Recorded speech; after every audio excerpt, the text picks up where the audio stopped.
আচ্ছা, আইটি তাহলে ফর্মালি শুরু করি, যেহেতু আমাদের রমন ভাই সাথে আছেন আর আমাদের মোটামুটি এখন।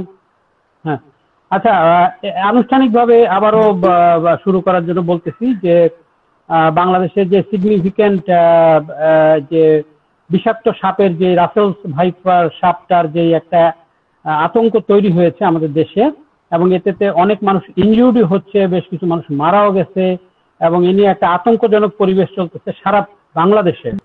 তো এই বিষয়ে আমরা অ্যাওয়ারনেসের জন্য আমরা অ্যামেচার রেডিও সোসাইটি বাংলাদেশের উদ্যোগে এই একটা ওয়েবিনার আয়োজন করেছি। আমরা আজকে আলোচনা করব এইসব বিষয় নিয়ে। আমাদের সাথে আছেন এই বিষয়ে একজন বিশেষজ্ঞ, বোরহান বিশ্বাস রমন ভাই। উনি snake research and conservation centre একটা প্রতিষ্ঠানে আছেন, এটা চালাচ্ছেন এবং বাংলাদেশে এই নিয়ে অনেকদিন যাবত কাজ করতেছেন। আমরা আজকে যেসব বিষয়গুলো নিয়ে আলোচনা করব সেটার মধ্যে থাকবে হচ্ছে গিয়ে যে কিভাবে আমরা এই বিষাক্ত সাপ, বিষাক্ত কোন সাপ আর নির্বিষ সাপ কোনগুলা, যেগুলা মানে আপনার ঘোরাফেরা করে বা বন জঙ্গলে বা মানুষ বসতিতে, সেগুলোকে আইডেন্টিফাই করা যায়। আর এই যে স্নেক অ্যাওয়ারনেস, এটা কিভাবে আমরা বাড়াতে পারি, আর ফার্স্ট এইড কিভাবে আমরা কি টেকনিক ফলো করে প্রাথমিকভাবে যেসব চিকিৎসা দিতে পারি সেটা নিয়ে।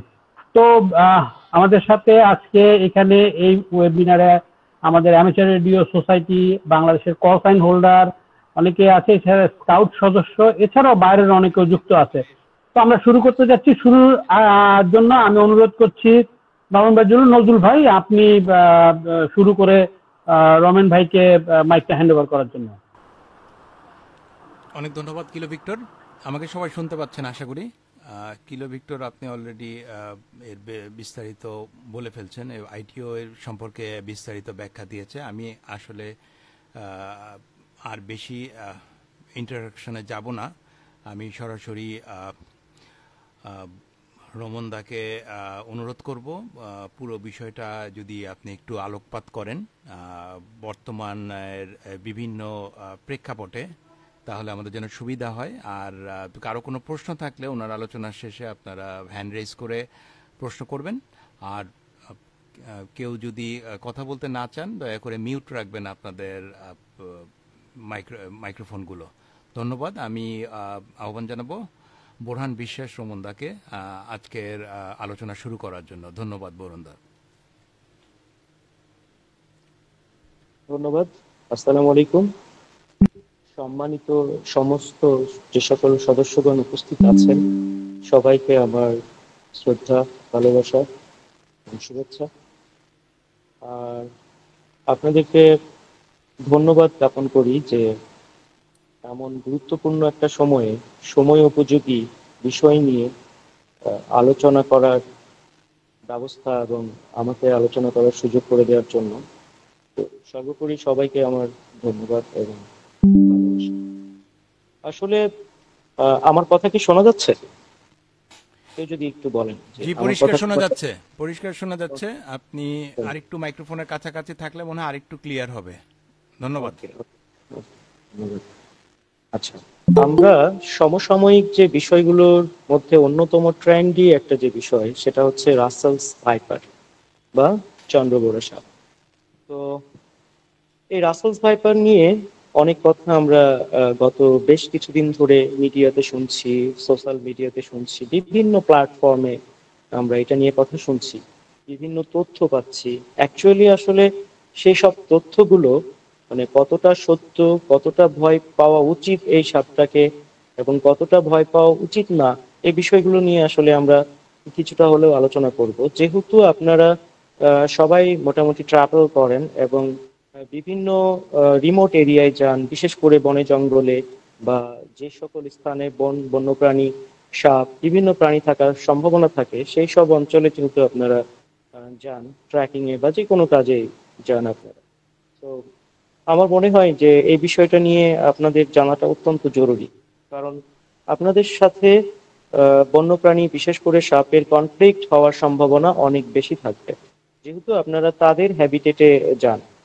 আরো একটা বিষয়, আপনাদের রেডিওর যেটা আপনারা যেটা করেছেন, আপনাদের যে কমিউনিটিটা, আমি যতটুকু জানি যে বাংলাদেশ কখনো না করুক যদি প্রাকৃতিক বড় কোনো দুর্যোগে আক্রান্ত হয়, তাহলে আপনারা খুব গুরুত্বপূর্ণ একটা ভূমিকা পালন করতে পারবেন আপনাদের এই যে ওয়াকি টকি রেডিওর মাধ্যমে। সেটা আমি শুনেছি, আমি তুইন ভাইয়ের কাছ থেকে শুনেছিলাম ফরিদপুরের, তারপরে তাসিম ভাইও বলেছেন। তো চমৎকার একটা মহতি উদ্যোগ, এই ধরনের চিন্তা ভাবনা করার মানুষ খুবই কম আছে। তো যাই হোক, আমরা ফর্মালি আমাদের সাপ বিষয় নিয়ে আজকে আলোচনায় আসি। রাসেলস ভাইপার নিয়েছিলাম। রাসেলস ভাইপারের বাংলা নাম হচ্ছে চন্দ্রবোরা, কোথাও উলুবোরা বলে ইন্ডিয়ার দিকে। আবার বাংলাদেশের যে চরাঞ্চলগুলো পদ্মার, বিশেষ করে পদ্মা অববাহিকার মানুষজন এবং পদ্মার চরের যে মানুষজন, তারা এটাকে বিভিন্ন বিভিন্ন নামে আখ্যায়িত করেছেন। কেউ বলে বল সাপ, কেউ বলে পাহাড়ি সাপ, বিভিন্ন নাম দিচ্ছেন। হ্যাঁ, কেউ জিন সাপও বলছেন। তো এরকম নাম ছড়িয়েছে। এটার ইংরেজি নাম হচ্ছে রাসেলস ভাইপার। স্কটিশ একজন সার্জন ছিলেন, ভদ্রলোক, হার্পোলজিস্ট, সরীসৃপবিদ। তো উনি এটাকে ডিসকভার করেছিলেন, প্যাট্রিক রাসেলস নাম ওনার। তো ওনার নাম অনুসারেই এই সাপটাকে রাসেলস ভাইপার নামকরণ করা হয়েছে। এর সায়েন্টিফিক নাম হচ্ছে ডাবইয়া রাসেলি, আর বাংলা নাম তো চন্দ্রবোরা বললাম। তো এই সাপটার সাময়িক আগে একটু পরিচিতি পাওয়া দরকার, কারণ যে সাপটা নিয়ে আমরা এতটা সাফার করছি, এতটা সাফারার হচ্ছি, এত কথা হচ্ছে, মানে পুরো মিডিয়া জুড়ে যে সাপ, আমার মনে হয় সেই সাপের বৈশিষ্ট্য, তার মানে আচার আচরণ, তার শারীরিক গঠন, সার্বিক বিষয়ে আমাদের একটু নলেজ থাকা দরকার। তো এই পর্যায়ে এই সাপটার আমরা শারীরিক গঠন নিয়ে বলতে পারি। সাপটা সাধারণত ফ্ল্যাট, মোটা হয়, লেজের দিকটা চিকন হয়, মাথাটা ত্রিকোণ আকৃতির, অনেকটা যে তীর দেখছেন না, তীর, অ্যারো তীর, সেই যে ফলার মতো মাথাটা, সেটা অনেকটা সেই রকমই। এর বডিটা, পেটের অংশটা যথেষ্ট মোটা হয়, ঘাড়ের কাছটা চিকন হয়, পুরো শরীর বাদামি সোনালী কাছাকাছি বাদামি রঙের আঁশে আবৃত থাকে, এবং এর আঁশগুলো চোখা, মানে তীক্ষ্ণ। অনেক আমরা মাছের আঁশ দেখি না যে সফট, বা অনেক সাপেরও আঁশ আছে যেগুলো সফট, কিন্তু এর যে আঁশগুলো সেগুলো কিল্ড, যেটাকে কিল্ড বলা হয় ইংরেজিতে, সেই তীক্ষ্ণতা আছে, চোখা চোখা বলতে পারেন এটাকে। এবং এদের যে ভেন্ট্রাল সাইড, মানে পেটের অংশ, সেই পেটের অংশতে সাদা সাদার পাশাপাশি ফোঁটা, কালো ফোঁটা আছে, যেটা স্পট দেখা যায় পেটের অংশটা দেখলে। এরা হাইপ্রিডি গোত্রের সাপ।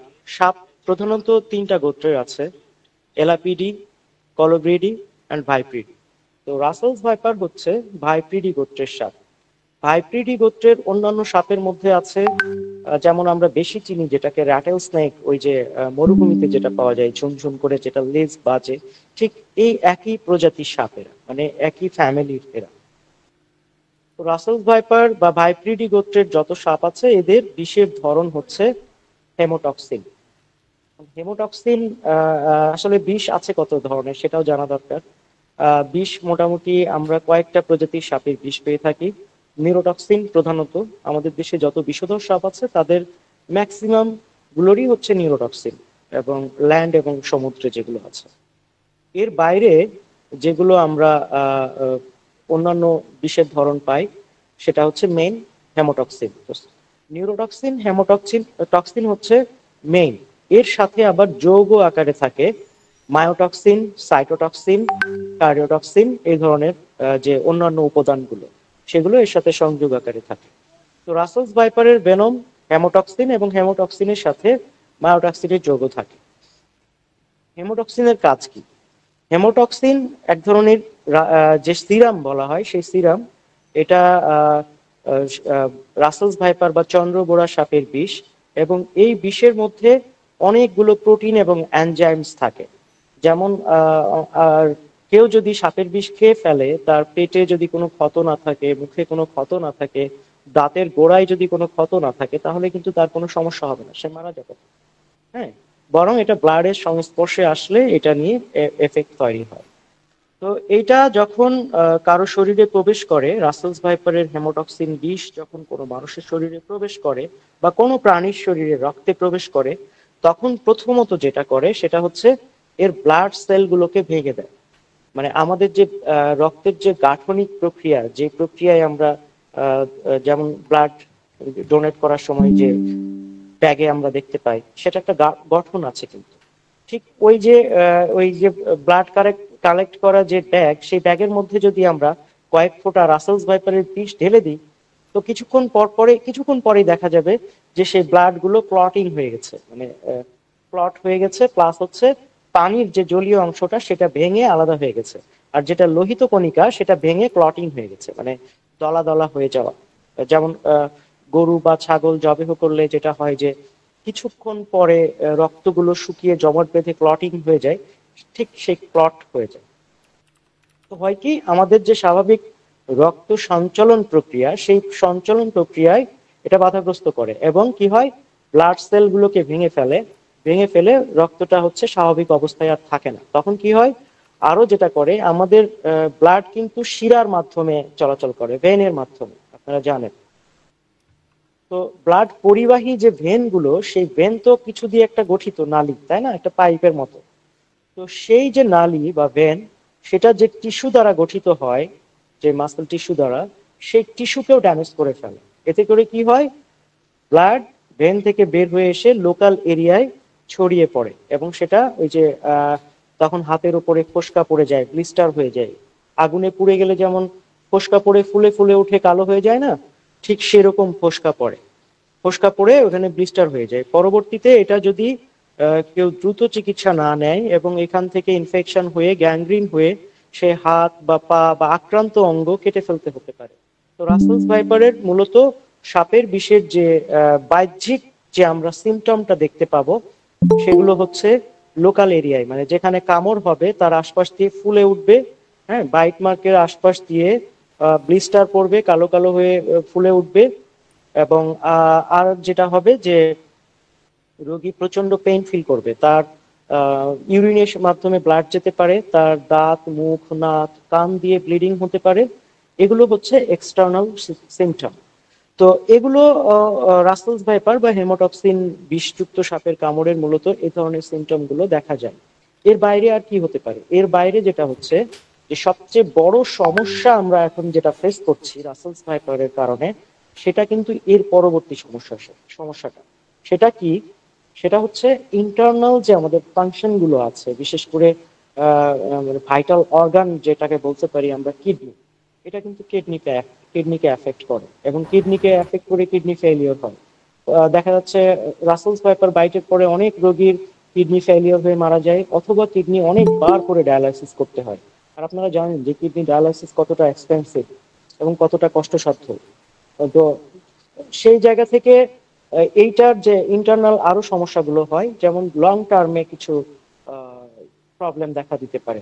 যেমন চিকিৎসা নিয়ে সুস্থ হওয়ার পরেও যেটা হয়েছে, কিছু রোগী তারা হচ্ছে চোখে কম দেখা বা তাদের বিভিন্ন ধরনের সমস্যা, ডিসএবিলিটিস হওয়া, আক্রান্ত অঙ্গ অকেজো হয়ে যাওয়া, এছাড়াও মাথা ঝিমঝিম করা, এর বাইরে মানসিক যে একটা শক। আপনারা জানেন যে আতঙ্কের কতটা, একটা মানুষকে যদি একটা সাপে কামড় দেয় তো অনেক মানুষ আতঙ্কে মারা যায়। তো এটা একটা কিন্তু মেন্টাল শকও। তো যখন একটা মেন্টাল শক আসবে একটা মানুষের উপরে, তখন কিন্তু তার সাইকোলজিক্যাল ইম্প্যাক্টও পড়বে। তো রাসেলস ভাইপারের বিষের যে আমরা বিষয়টা নিয়ে বলছিলাম, সেই বিষয়টাতে আমরা থাকি, সাইকোলজিক্যাল ইম্প্যাক্টটা আপনারা অনেকেই বোঝেন। এ বিষয় নিয়ে ভিন্ন সময় আলোচনা করা যেতে পারে। তো এই যে সমস্যাগুলো, রাসেলস ভাইপার যদি কখনো কামড় দেয় এই হেমোটক্সিন বিষযুক্ত সাপ, তাহলে এই সমস্যাগুলো কিন্তু দেখা দিতে পারে।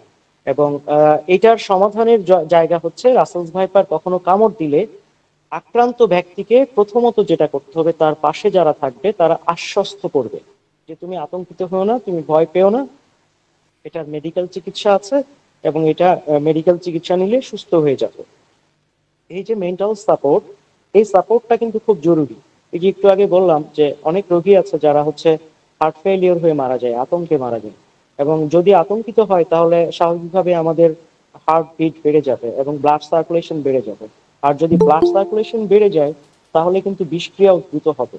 তো রোগীকে আশ্বস্ত রাখাটা খুবই ইম্পর্টেন্ট, এবং এই যে মানসিক সাপোর্ট দেওয়াটা। তো আক্রান্ত ব্যক্তির পাশে যদি তখন কেউ থেকে থাকে, তাহলে অবশ্যই যেন তাকে সাপোর্ট দেয় মেন্টালি। আরেকটা যেটা করতে হবে, তার হাত পায়ে যদি কোনো টাইট কিছু থাকে, যেমন ঘড়ি, ব্রেসলেট, বেল্ট, বা কোনো টাইডি পোশাক বা কোনো টাইট কোনো কিছু যদি থাকে তাহলে সেগুলোকে খুলে ফেলতে হবে, আংটি, হ্যাঁ, যে কোনো কিছু।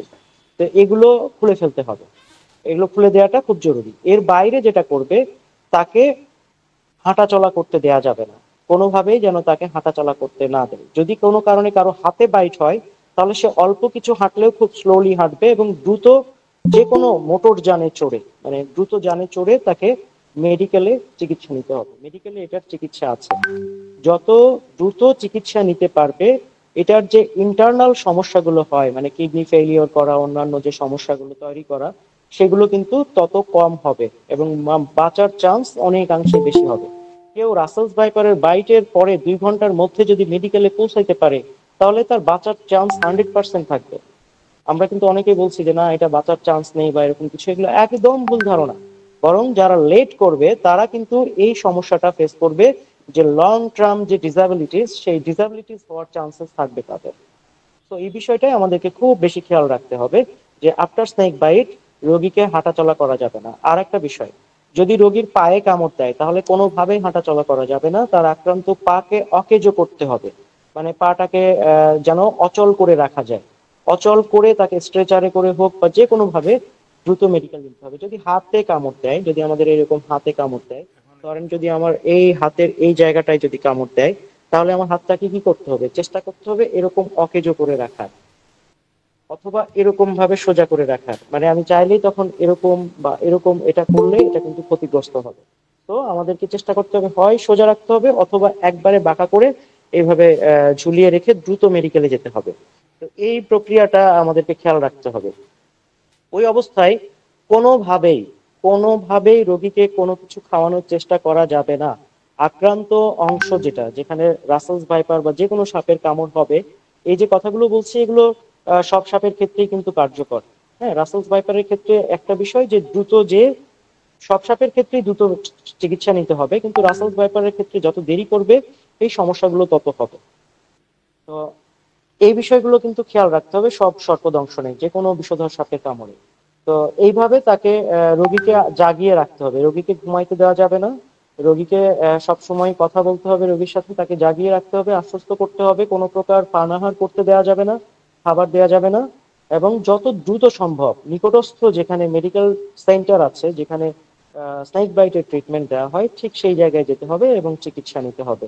তো সর্বোপরি রাসেলস ভাইপারের আমরা মনে করি যে কামড় খাওয়ার চেয়ে কামড় এড়ানোটা সবচেয়ে বেটার। দেখেন, আমরা গরিব দেশ, আমাদের অনেক কিছুই কিন্তু আমরা এখনো দিতে পারি না। আমাদের সাধারণ মানুষের যে মৌলিক চাহিদা, সেই মৌলিক চাহিদা কিন্তু আমরা এখনো পূরণ করতে পারি না, আমাদের রাষ্ট্র কিন্তু এখনো পূরণ করতে পারে না। চিকিৎসা, এটা কিন্তু মৌলিক চাহিদার মধ্যে পড়ে, খাদ্য, বাসস্থান, শিক্ষা, এগুলো মৌলিক চাহিদার মধ্যে পড়ে, কিন্তু আমরা এখনো অনেক দিক থেকে পিছিয়ে আছি। তো আমাদের যদি কারো একজনের স্নেক বাইট হয়, তাহলে কি হবে, রাষ্ট্রের আনা বা রাষ্ট্রের কেনা 1 ডোজ অ্যান্টিভেনম দিতে হবে, সেটা কিন্তু অনেক কস্টলি। তো আমরা যদি কামড়টাকে এড়াতে পারি, আমরা সবচেয়ে বেটার করব কামড় এড়ানো। কারণ যদি কামড়ের পরে কোনো কারণে ট্রিটমেন্ট নিতে দেরি হয়, বা অনেকেরই আছে কিছু অ্যালার্জিক সমস্যা আছে, অনেকের অ্যালার্জিক রিয়াকশন হওয়ার চান্সেস আছে, যেটা অ্যান্টিভেনম দিলে এটা হিতে বিপরীত হয় অনেক ক্ষেত্রে। তো এই বিষয়গুলো আমাদের কিন্তু অনেক সমস্যা হওয়ার চান্সেস থাকবে। তো আমরা যেটা করতে পারি, কামড় অ্যাভয়েড করতে পারি। তো রাসেলস ভাইপার কোন জায়গায় সাধারণত থাকে? রাসেলস ভাইপার বা সাপ বেশিরভাগই ঝোপ জঙ্গল এবং কোনো স্তূপ করে রাখা কোনো কিছু, সেটা বাড়ির যদি মাটির বাড়ি হয় বা বাড়ির নিচ ফ্লোর হয়, মানে নিচের তলা হয়, তাহলে সেখানে যদি হাঁড়ি পাতিল খাবার দাবার কোনো জায়গায় স্তূপ করে রাখে দীর্ঘদিন ধরে, তাহলে সেই জায়গায় যে সাপ লুকাইতে পারে। এর বাইরে হচ্ছে বাড়ির আশপাশে যে ইঁদুরের গর্ত থাকে, সেই গর্তের মধ্যে সাপ থাকতে পারে। আশপাশে যে ধান জমি থাকে বা গ্রামের যেদিকে বাস্কিং গুলো থাকে, সেই বাস্কিং গুলোর মধ্যে সাপ থাকে। এবং বিশেষ করে রাসেলস ভাইপার যেটা থাকে, ধানের জমিতে অনেক বেশি থাকে, এরা ফসলের জমিতে অনেক বেশি থাকে।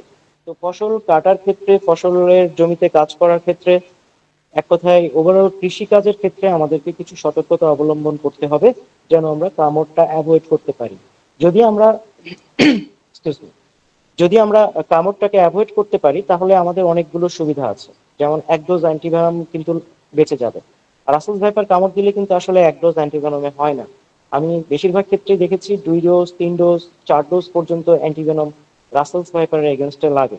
তো এতগুলো অ্যান্টিভেনম যদি কোনো মানুষকে পুশ করা হয় সেক্ষেত্রে তার অ্যালার্জিক রিয়াকশন থাকবেই, দীর্ঘদিন ধরে পড়বে এটা। তো আমরা চেষ্টা করব স্নেক বাইট অ্যাভয়েড করা, বিশেষ বিশেষ করে রাসেলস ভাইপারের বাইট আমরা অ্যাভয়েড করার চেষ্টা করব। তো সেক্ষেত্রে যদি কোনো ঘাস জমি বা কোনো কৃষি ক্ষেতের মধ্যে আমরা পা দিতে যাই সরাসরি বা হাত দিতে যাই, তার আগে কোনো একটা লাঠি, লম্বা লাঠি বা কোনো কিছু দিয়ে সেই জায়গায় নাড়িয়ে দিতে হবে। নাড়ালে হয়তো বা সেই রাসেলস ভাইপার হিসির শব্দ করতে পারে, অথবা সেই জায়গা থেকে অন্য কোথাও অন্যত্র সরে যেতে পারে। রাত্রে পথ চলার ক্ষেত্রে আমাদেরকে অবশ্যই লাইট ব্যবহার করতে হবে। অন্ধকারে মানে যে সকল স্থানে সাপ থাকার চান্সেস থাকবে সেখানে কোনোভাবেই উইদাউট লাইট কেউ চলাফেরা করবেন না। এতে করে অন্যান্য আরো যে মারাত্মক ভয়ঙ্কর সাপ আছে, বিশেষ করে কালাচ প্রজাতি যেটা, তাদের কিন্তু বাইট হওয়ার সম্ভাবনা অনেক বেশি থাকবে। এর বাইরে ধান কাটার সময় কৃষকদেরকে আমরা ধান কাটার যে মেশিনারিজ দেখবেন, খেয়াল করে যে রাসেলস ভাইপারের বাইটের শিকার কারা হয়। যদি আমরা গড়ে 100 জন রোগীকে অ্যানালাইজ করি রাসেলস ভাইপার বাইটের, তার মধ্যে প্রায় 82% রোগী হচ্ছে যারা কৃষি শ্রমিক বা শ্রমজীবী, যারা মাছ ধরে খায় বা কৃষি শ্রম দিয়ে যারা খায়। তো এইরাই হচ্ছে কিন্তু এটার মেইন ভুক্তভোগী। তো আমরা কৃষি কাজ করার আবার এটাকে যদি আমরা আরো অ্যানালাইজ করতে যাই, বেশিরভাগ ক্ষেত্রেই ধান, গম, ভুট্টা কাটতে যেয়ে কিন্তু আক্রান্ত হচ্ছে বেশিরভাগ ক্ষেত্রে আবার এই কৃষকদের মধ্যে। তো আমরা এটা চেষ্টা করব। আর আরেকটা হয় সেটা হচ্ছে মাছ ধরা কোনো জাল বা ওই যে পোলো চাই বা এগুলো থাকে না, চায়না দুয়ারি বা এরকম যেগুলো এখন ইউজ করছে, এর মধ্যে অন্ধকারে না দেখে হাত ভরা, মানে হাতটাকে ঢুকিয়ে দেয়। তো এইভাবে হচ্ছে আসলে রাসেলস ভাইপারের বাইট গুলো অনেক বেশি হচ্ছে। তো আমরা এই বিষয়টা খেয়াল রাখতে হবে, আমাদের এই বিষয়ে সতর্ক থাকতে হবে।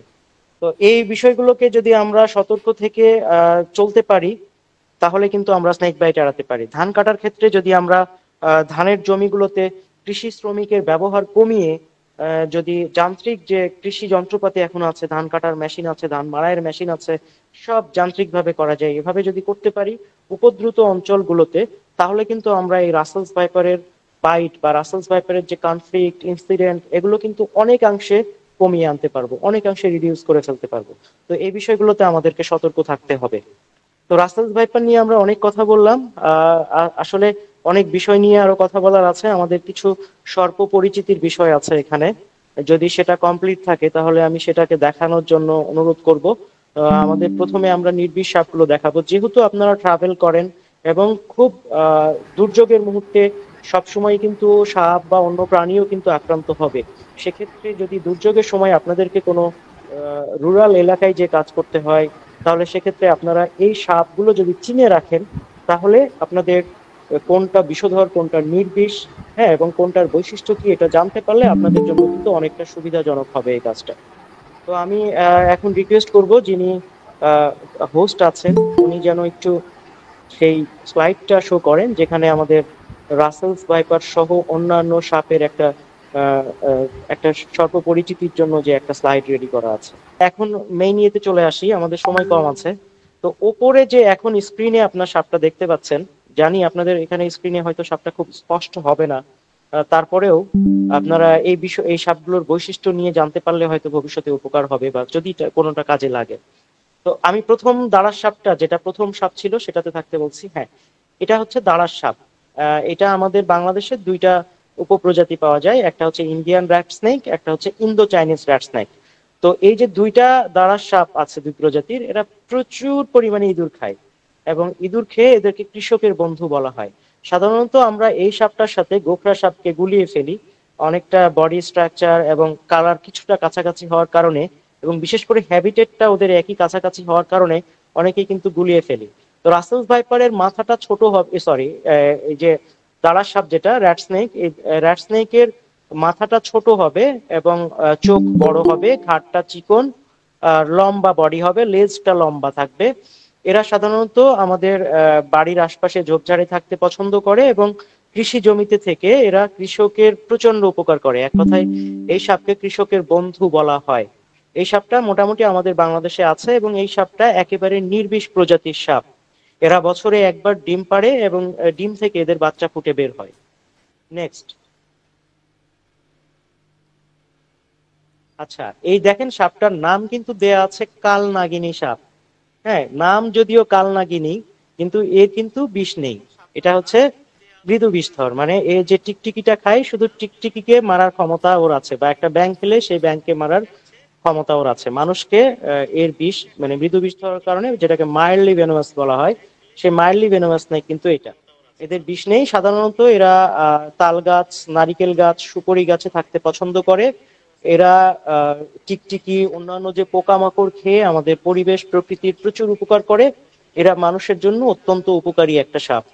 এবং এরা হচ্ছে ডিম পাড়ে, ডিম থেকে এদের বাচ্চা ফুটে বের হয়। এদের যে কালারটা সেটা ছোট অবস্থায় শুধুমাত্র দুইটা দুইটা কালার থাকে, হলুদ এবং লালচে কালো একটা ভাব থাকে।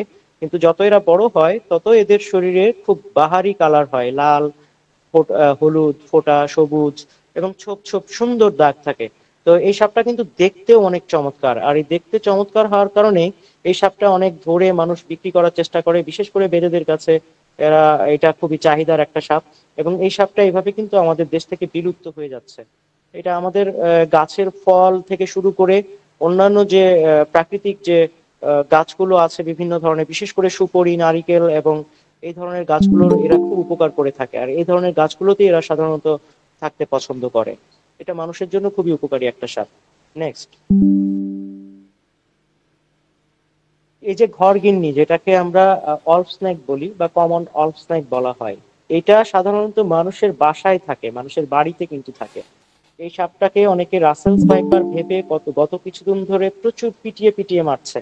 মানে এর শরীরের ওপরে কিছুটা হলদে এবং ছোপ ছোপ থাকার কারণে এটাকে অনেকে রাসেলস ভাইপার মনে করছে এবং এটাকে কিন্তু পিটিয়ে মারছে। তো এই সাপটা আমাদের বাসায় থেকে, বাসার যে টিকটিকি, পানের বরজ, এই টাইপের জায়গায় থাকতে পছন্দ করে। বিভিন্ন মাচা থাকলে সেই মাচায় থাকতে পছন্দ করে। সাধারণত গ্রামের দিকের বাড়িগুলোতেও এরা থাকতে পছন্দ করে। অনেক সময় বাংলাদেশের শহরগুলোতেও এই সাপের দেখা পাওয়া যায়। তো এরা মানুষের জন্য হার্মফুল না, সম্পূর্ণ একেবারেই এরা নির্বিষ একটা সাপ। এটা মানুষের জন্য কোনো রকম কোনো ক্ষতি থাকে না। এটা পুরো বডিটা চকলেটি হয়। এটার অনেকগুলো মর্ফ আছে, মানে অনেকগুলো প্যাটার্ন আছে, বডি প্যাটার্ন। তো সাধারণত এটা বেশি হয়। এটার ক্রস চিহ্ন দেয়া থাকে বডির ওপর দিয়ে, হলদে ভাবের একটা দাগ থাকে সেটার সঙ্গে চকলেটের ওপর। তো এটা সাধারণত মানুষের বাড়িতে এটা পাওয়া যায়। এরাও ডিম পাড়ে এবং ডিম ফুটে বাচ্চা বের হয় 55 থেকে 60 দিনে। নেক্সট, এটা ট্রিঙ্কেট সাপ, যেটাকে বলা হয় দুধরাজ। এটা প্রচুর ইঁদুর খায় এবং মানুষের বসত বাড়ির আশপাশ দিয়ে থাকে। যদিও এই সাপটার বিস্তৃতি পুরো বাংলাদেশ জুড়ে না, এটা সাধারণত হিল ট্র্যাক্স গুলোর দিকে বেশি পাওয়া যায়। এর বাইরে সাউদার্ন পার্টে আমাদের পাওয়া যায়, বরিশালের দিকে এবং হচ্ছে সুন্দরবনের দিকেও এই সাপটার রেকর্ড আছে। আর এটা আরেকটা উপপ্রজাতি আছে বাংলাদেশে, ওইটা হচ্ছে common bronze back tree snake. আর সরি কমন, ওইটা হচ্ছে, সরি, এটার নামটা হচ্ছে common trinket, common bronze back trinket যেটা। আর এটা হচ্ছে কপার হেডেড ট্রিঙ্কেট। একটা কমন ট্রিঙ্কেট, একটা কপার হেডেড ট্রিঙ্কেট, সরি। তো এই দুইটা উপপ্রজাতি আছে। এরা, যেটা কমন ট্রিঙ্কেট, এটা সাধারণত পাওয়া যায় বাংলাদেশের পঞ্চগড়, লালমনিরহাট এই জেলাগুলোতে, উত্তরের জেলাগুলোতে। আর এই যে দুধরাজ, যেটা কপার হেডেড ট্রিঙ্কেট, এটা আমাদের সিলেট থেকে শুরু করে অনেকাংশেই পাওয়া যায়। এবং এরা ইঁদুর খায়, টিকটিকি খায়, ব্যাঙ খায়, এগুলো এর বাইরেও বিভিন্ন ধরনের পোকামাকড় খেয়ে আমাদের পরিবেশের ভারসাম্য রক্ষার জন্য গুরুত্বপূর্ণ ভূমিকা পালন করে থাকে। এরাও সাধারণত বছরে একবার ডিম দেয় এবং এদের ডিম ফুটে বাচ্চা বের হয় 55 থেকে 60 দিনের মধ্যে। নেক্সট, বেতাচড়া সাপ। এটার দুইটা প্রজাতি আছে। এটা যেটা হচ্ছে ব্রোঞ্জ ব্যাকটা, যেটা নিয়ে আমার আগের বার একটু বলতে ভুল ছিল। এটা ব্রোঞ্জ ব্যাক ট্রি স্নেক, যেটা সাধারণত গাছে থাকে। অনেকে এটাকে বাসুয়া বলে, অনেকে পঙ্খিরাজও বলে, লাউডোগা, বিভিন্ন নামে ডাকে যদিও। তো সাধারণত এটাকে আমরা শুদ্ধভাবে বেতাচড়া বলি। এর অঞ্চল ভেদে বিভিন্ন নাম আছে, জিংলাপোড়া বলে অনেক এলাকায়। তো সাধারণত এরা গাছে, বিভিন্ন লাউ ক্ষেতের মাচায়, বিভিন্ন জায়গায় থাকতে পছন্দ করে এবং সেখানকার ক্ষতিকারক পোকামাকড় খেয়ে এরা প্রাকৃতিক ভারসাম্য বজায় রাখতে চেষ্টা করে। তো এটাও নির্বিষ সাপ, এটা মানুষের জন্য কোনো রকম কোনো ক্ষতিকর না, বরং এটা প্রকৃতি পরিবেশের জন্য, মানুষের জন্য অত্যন্ত উপকারী একটা সাপ। নেক্সট, এইটা সে যে লাউডোগা সবুজ যেটাকে বলা হয়, এটা দেখতে সম্পূর্ণ সবুজ, তবে এটার সাথে আরেকটা ভুল হয়ে যায় আমাদের, সেটা হচ্ছে আরেকটা সবুজ কালারের সাপ পাওয়া যায়, যেটা সাধারণত সুন্দরবন এবং বাংলাদেশের হিল ট্রাক্স গুলোতে পাওয়া যায়, সিলেট, চট্টগ্রাম বিভাগ আর সুন্দরবনে পাওয়া যায়। সেটা হলো ওইটার মাথাটা দেখতে ডিফারেন্ট, যেটা পিট ভাইপার বলা হয়, ভাইপ্রিডি গোত্রের। আর এটার মাথাটা হচ্ছে ঠোঁটটা লম্বা সূচলো, পুরো বডি সবুজ হতে পারে বা সবুজের সাথে এরকম দাগ থাকতে পারে। আর সাধারণত এরা গাছে থাকতে পছন্দ করে। সবুজের সাথে এদের যে ক্যামোফ্লাজটা হয়, বাইরে থেকে সাধারণত এদেরকে দেখে আমরা বুঝতে পারি না বা বোঝার উপায় থাকে না যে এই গাছটাতে একটা সাপ আছে। এমন চমৎকার একটা ক্যামোফ্লাজ তৈরি করে তারা গাছের সবুজ পাতার মধ্যে থেকে। তো এরাও টিকটিকি, গিরগিটি, ছোট ব্যাঙ, গেছো ব্যাঙ এবং বিভিন্ন পোকামাকড় খেয়ে জীবন ধারণ করে। এটা সাপটা মাইল্ডলি ভেনোমাস, মানে মৃদু বিষধর, যেটা শুধু সে যে খাবারটা খায়, সে যদি একটা টিকটিকি খায়, ব্যাঙ খায়, সেটার উপরে ইফেক্টিভ। এটা মানুষের কোনো ক্ষতি করতে পারে না, বরং এই সাপটা প্রাকৃতিক ভাবে মানুষের উপকারে আসে। নেক্সট, অজগর। সবচেয়ে বড় সমস্যা হচ্ছে এটা যে রাসেলস ভাইপার ভেবে অজগর সাপ গত কিছুদিন ধরে মানুষ মেরে ফেলছে এবং প্রচুর পরিমাণে সাপ হত্যা হচ্ছে। তো এই রাসেল, এটা বার্মিজ অজগর, যেটাকে আমাদের বার্মিজ পাইথন বলা হয়, সেই বার্মিজ পাইথন। এটার বডিটা একটু ফ্ল্যাট হওয়ার কারণে, মোটা হওয়ার কারণে, এবং তার শরীরে এই যে বিভিন্ন গোল এবং বিভিন্ন ধরনের প্যাটার্ন থাকার কারণে অনেকে রাসেলস ভাইপারের সাথে এটাকে গুলিয়ে ফেলে। যদিও সম্পূর্ণ নির্বিষ একটা সাপ, আপনারা অনেকেই চিনেন এটা, বার্মিজ পাইথন। বাংলাদেশে মোট দুইটা পাইথন পাওয়া যায়, এর মধ্যে হচ্ছে বার্মিজ পাইথন একটা, আর একটা হচ্ছে রেটিকুলেটেড পাইথন। তো এই পাইথনটা দিন দিন আমাদের প্রকৃতি থেকে অনেক কমে যাচ্ছে, এদের সংখ্যা বিভিন্ন জায়গা থেকে কমে আসছে। কারণ এরা সাধারণত গাছ, পাহাড়ি এলাকা এবং পাহাড়ি যে ঝর্ণাগুলো আছে, ঝিরিগুলো আছে, নালাগুলো আছে, সেগুলোতেই বেশি থাকতে পছন্দ করে। যদিও একটা সময় পুরো বাংলাদেশ জুড়েই এদের বিস্তৃতি ছিল, কিন্তু এখন কিন্তু বাংলাদেশের সব জায়গায় আর এদেরকে পাওয়া যায় না, এদের পপুলেশন অনেক কমে গেছে। এদের এদের পপুলেশন অনেক কমে গেছে এবং রাসেলস ভাইপার ভেবে অনেকে এটাকে নির্বিচারে পিটিয়ে হত্যা করছে। আবার এরকমও হয়েছে যে অজগর ভেবে রাসেলস ভাইপারকে ধরে নিয়ে বাসায় চলে আসছে, এরকম ঘটনাও কিন্তু অতীতে ঘটেছে। তো এরাও ডিম দেয়, বছরে একবার ডিম দেয়। আর এরা মানুষের উপকারী সাপ, এটা কোনো ক্ষতিকর সাপ না। সাধারণত এরা ছোট খরগোশ, ছাগল এবং হরিণ, মুরগি, হাঁস, বিভিন্ন ধরনের পাখি, বড় ইঁদুর, এগুলো খেয়ে জীবন ধারণ করে থাকে। নেক্সট, জলঢোরা। এটার পরিচিতি নিশ্চয়ই সবাই জানেন। এটা নিয়ে ছোট্ট করে একটা কথা বলতেই হয়, সেটা হচ্ছে যে আমরা অনেকেই মনে করি, এটা নিয়ে অন্য কিছু বলবো না, একটু এর উপকারী দিকটা বলি। আমাদের যারা পুকুর আছে বা মৎস্য ঘের আছে, তারা কিন্তু মনে করেন যে এই সাপটা তাদের জন্য অত্যন্ত ক্ষতিকর, প্রচুর মাছ খেয়ে ফেলে। আসলে কিন্তু এরা প্রতিদিন খাবার খায় না। হ্যাঁ, অনেকেই মনে করে যে এরা প্রতিদিন খাবার খায়, এরা কিন্তু প্রতিদিন খাবার খায় না। নেচারে থাকলে এরা সাধারণত, ডোরা সাপরা একটু ঘন খাবার খায়, 3 থেকে 5 দিন বা 7 দিন পর পরে খায়। আবার 7 দিন পর পরে খাওয়ার রেকর্ড আছে, কিন্তু অন্যান্য সাপ অনেক দীর্ঘদিন পর্যন্ত না খেয়ে বাঁচে। দেখা যাচ্ছে গোখরা সাপ 15-20 দিন না খেয়ে থাকে, তারপর পরে খাবার গ্রহণ করে। তো ধোড়া সাপ যেদিক দিয়ে উপকারী, আমরা মনে করি যারা পুকুরে মাছ চাষ করি তাদের জন্য ধোড়া সাপ খুব ক্ষতিকর। কিন্তু ধোড়া সাপ তাদের জন্য কতটা উপকার আপনারা চিন্তাও করতে পারবেন না। একটা পুকুরে যদি ধোড়া সাপ থাকে, তাহলে সেই পুকুরের যদি কোনো মাছ হঠাৎ ব্যাকটেরিয়াল বা কোনো ফাঙ্গাল ডিজিজে আক্রান্ত হয়, তো সেই মাছটাকে কিন্তু পুকুর মালিক বা পুকুর চাষি উপর থেকে দেখতে পারে না। প্রতিদিন তো আর জাল নামানো হয় না পুকুরে, তো কোনো মাছ যদি আক্রান্ত হয় সেটা কিন্তু উপর থেকে দেখা যায় না। কিন্তু ধোড়া সাপ যদি সেই পুকুরে থাকে, তো সেই পুকুরে অসুস্থ হওয়া প্রথম মাছটাকে সে আগে শিকার করে এবং সেটাকেই আগে ধরে খায়। এবং সেইটা খাওয়ার কারণে আর যে মাছের মধ্যে ছড়িয়ে পড়ার যে প্রবণতা থাকে এই মাছ থেকে বিভিন্ন ডিজিজ, সেগুলো থেকে কিন্তু রক্ষা করে। পুকুরে যদি ডোরা সাপ থাকে, তাহলে সেই পুকুরে আমাদের অনেক সময় দেখবেন, খেয়াল করে, যে পুকুরে গ্যাস হয়ে, মানে সকালবেলা অক্সিজেন কম পাওয়ার কারণে মাছ ভেসে যাচ্ছে, বড় বড় মাছ ভেসে মারা যাচ্ছে। তো পুকুরে যদি পর্যাপ্ত পরিমাণ এই ধোড়া সাপ বা বিভিন্ন প্রজাতির এই সাপগুলো থাকে, তাহলে কিন্তু সেই পুকুরে যে এই অক্সিজেনের অভাব, সেই অভাবটা কিন্তু পূরণ হয়ে যাবে, সেই অক্সিজেনের অভাবটা কিন্তু হবে না। তো এইটা খুবই উপকারী সাপ। আমরা অনেকে এটা ক্ষতিকর মনে করলেও সাধারণত আমাদের পুকুর, নালা, ডোবা, খাল, বিল সব জায়গায় এই সাপটা আছে এবং সবচেয়ে এই সাপটাকে বাংলাদেশে বেশি হত্যা করা হয়। সবচেয়ে প্রতিদিন আমি একটা পরিসংখ্যানে দেখেছিলাম, আমি নিজেরা কিছু আমরা কয়েকজন মিলে এটার ডেটা সংগ্রহ করেছিলাম অঞ্চল ভেদে। তো দেখেছি যে গড়ে প্রায় প্রতিদিন বাংলাদেশে 1-1.5 হাজার এই ধোড়া সাপ হত্যা হয়। শুধু ধোড়া সাপ হত্যা হয় 1-1.5 হাজার প্রতিদিন বাংলাদেশের বিভিন্ন জলাশয়গুলোতে সাধারণত, কারণ এরা বেশি নেটে আটকা পড়ে, তো সেখানে মেরে ফেলা হয়।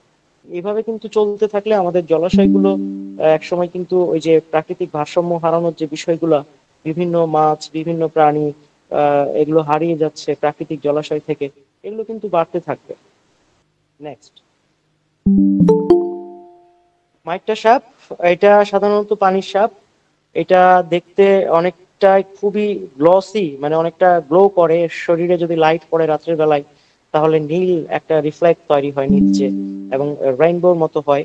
যদিও এটার একটা নাম আছে, রেইনবো স্নেক। এবং এইটা সাধারণত পানিতে থাকতে পছন্দ করে। এরা জলজ বিভিন্ন পোকামাকড়, ব্যাঙ এবং মাছকে জীবন যাপন করে। এরা কিন্তু সরাসরি বাচ্চা দেয়, এরা ডিম পাড়ে না, এরা বাচ্চা দেয়। এদের বিষের ধরন হচ্ছে মৃদু বিষধর। ওরা যে মাছ বা যে ব্যাঙ খাবারটা খায় শুধু সেটার উপরে এফেক্টিভ, অন্য কোনো প্রাণী বা বড় কোনো প্রাণীর উপরে এফেক্টিভ না। নেক্সট, আমরা এবার ভেনোমাস স্নেক, যেগুলো আমাদের দেশে সচরাচর বিষধর সাপ যেগুলো পাওয়া যায় সেগুলি নিয়ে কথা বলবো। প্রথমে আছে চন্দ্রবোড়া, রাসেলস ভাইপার। এখানে আপনারা ছবিটা দেখতে পাচ্ছেন, যেটা নিয়ে বর্তমানে অনেক বেশি কি বলে আলোড়ন বলতে পারি, বা আতঙ্ক বা বিভিন্ন প্রপাগান্ডাও ছড়িয়েছে। তো সেই সাপটা হচ্ছে এটা। এরা সাধারণত দেখতে, এদের কালারটা আপনারা ছবিতে দেখতেই পাচ্ছেন, যে দেখেন মাটির কালার এবং ধান, যে পাকা ধান, এর সাথে কালারের যে ক্যামোফ্লেজটা কতটা চমৎকার। মানে হঠাৎ করে কিন্তু দূর থেকে এই সাপটাকে বোঝা কঠিন। মাটির কালার যেটা সাধারণত বরেন্দ্র অঞ্চলের হয়ে থাকে, যে এদের বডির কালারের মতো লালচে অনেকটা, তো এটা আসলে এখান থেকে বোঝা খুব কঠিন। তো এই সাপ নিয়ে আমরা বিস্তারিত বলেছি। এদের সম্পর্কে একটা বিষয় বলা যায়, যে এরা খুবই অলস প্রকৃতির সাপ, এবং যখন এরা ভয় পায় বা কেউ কোনো মানুষ বা কোনো প্রাণী এদের কাছাকাছি চলে আসে, তখন ওরা কিন্তু হিস হিস সাউন্ড করে, এবং সাউন্ডটা কিন্তু ভালোই লাউডলি হয়, যেটা আসলে শোনা যাওয়ার কথা মানুষের। এবং যেটা করে এরা যখন স্ট্রাইকিং পজিশনে যায়, এদের বডিটাকে পুরো কয়েল করে নিয়ে ঘাড়টাকে বাঁকিয়ে একদম বডির মাঝখানে নিয়ে চলে আসে, পেছন দিকে সরে যায় অনেকটা স্ট্রাইক করার আগের মুহূর্তে।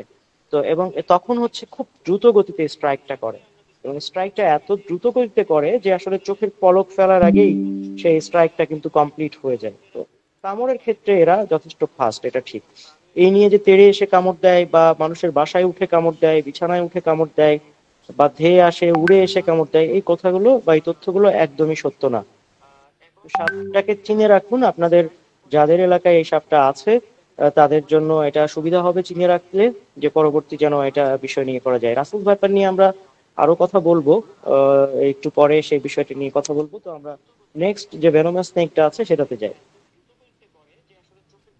কিং কোবরা, আসলে বাংলাদেশে কিং কোবরা হচ্ছে পৃথিবীর এটা কি কি বলা যায়, লংগেস্ট ভেনোমাস স্নেকস বলা যেতে পারে, যে পৃথিবীর সবচেয়ে আহ, লম্বা বিষধর সাপ এটা, এবং আমাদের দেশে এটা আছে।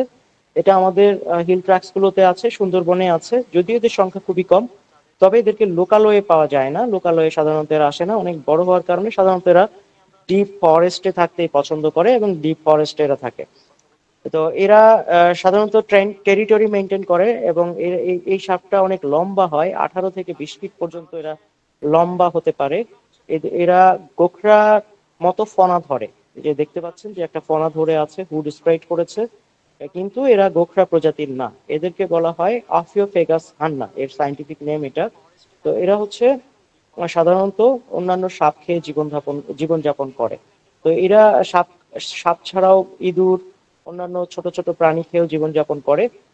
এবং এই সাপ একমাত্র সাপ যে হচ্ছে তার ডিম পাড়ার পরে সেখানে ডিম পাড়ার জন্য একটা নেস্টের মতো তৈরি করে, যেখানে সে ডিম পাড়ে। এবং এই সাপটা টেরিটরি কিন্তু মেনটেন করে, তার যে এরিয়া সেই এরিয়াটা মেনটেন করে। সাধারণত আমাদের এই সাপের সঙ্গে দেখা হয় না, এই সাপের কামড়ে আমাদের দেশে মৃত্যুর রেকর্ডও নেই বললেই চলে। তো এর পরবর্তীতে আমরা যে আরেকটা বিষধর সাপ আছে সেটা নিয়ে কথা বলি। নেক্সট,